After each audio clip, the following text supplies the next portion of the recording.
thought 13 Ghosts was just another horror flick? Think again.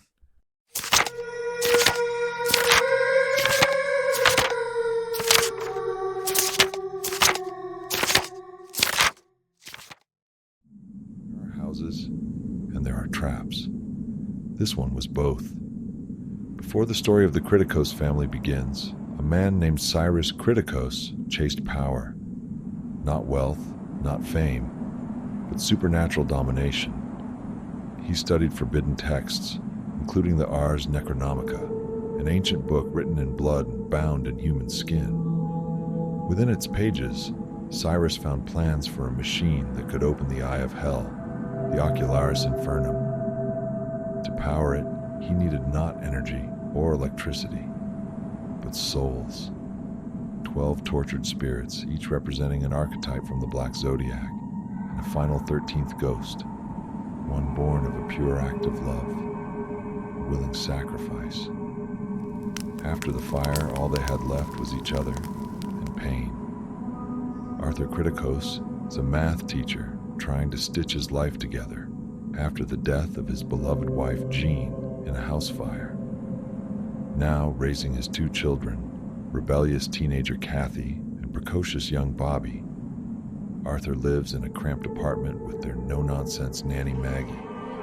Then comes a knock. Cyrus is dead, they're told. And Arthur has inherited a mansion, a massive gleaming glass house nestled in the woods, built entirely of steel, gears, and shifting panels etched with Latin spells. It's not a house, it's a puzzle, a spell cast in architecture. When the Kritikos family enters, the house seems too good to be true. It is. The walls move, the floors shift. The etchings are containment spells. This is not a home. It's a machine disguised as a sanctuary. They are joined by Ben Moss, Cyrus's lawyer, and Dennis Rafkin, a jittery psychic who once worked for Cyrus. Dennis warns Arthur something is wrong. The basement contains prison cells, and inside them are ghosts, spirits Cyrus captured through rituals, violence, and betrayal. And now, the ghosts are waking up. As the house locks itself down, the ghosts are released one by one. The torn prince, a 1950s baseball star mangled in a drag race. The jackal, a crazed asylum patient with a cage on his head.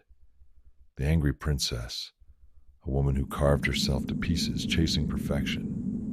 The hammer, a wrongly accused blacksmith tortured to death.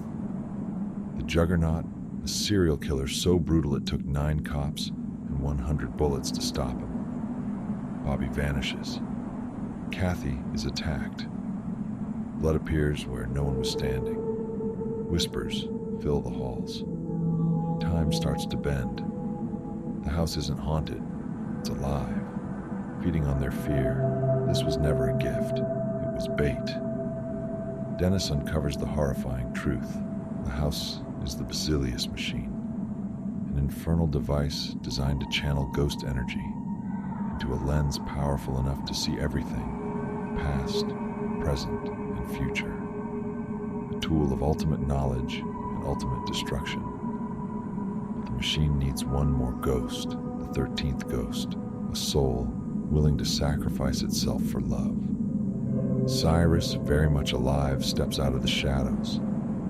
He faked his death. He orchestrated the entire inheritance to lure Arthur into the house.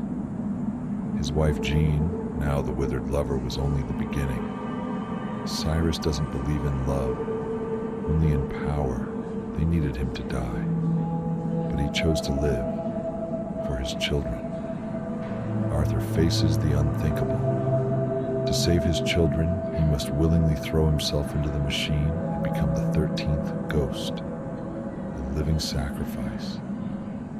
Dennis, once a coward, redeems himself, sacrificing his life to protect Arthur and the children. As the house spirals into chaos, gears grinding, glass spinning, and ghosts screaming, Arthur leaps through the blades of the machine to save Bobby and Kathy. Maggie, the true unsung hero, smashes the control panel with a steel rod. Sparks explode. The spells shatter, and the ghosts no longer bound are free. The spirits were never evil. They were broken, trapped, like Arthur. As the ghosts fade into the afterlife, Jean appears one last time. Her face is calm, her soul at peace. She smiles at her family and vanishes. Cyrus is caught in the machine he built, consumed by the very force he tried to control. The eye of hell shuts forever, and the house collapses in silence. They left with no fortune, no mansion. They left with something greater, freedom, and each other. The Criticos family, scarred but stronger, walks out of the ruins into morning light. Their curse is broken, the machine is destroyed, the ghosts are gone. But the legend of the Black Zodiac that still lingers, waiting for the next soul, desperate enough to rewrite fate. The house was never the villain. It was a mirror, showing every sin, every obsession, every soul still screaming behind the glass. 13 and Ghosts wasn't just a haunted house movie. It was a tale about grief, sacrifice, and the danger of trying to control what should be left buried. And in the end, it wasn't the ghosts that needed to be freed, it was the people. If this story gave you chills, don't forget to like and subscribe. And in the comments, tell us which ghost will be visiting your dreams tonight. See you in the next episode if you dare.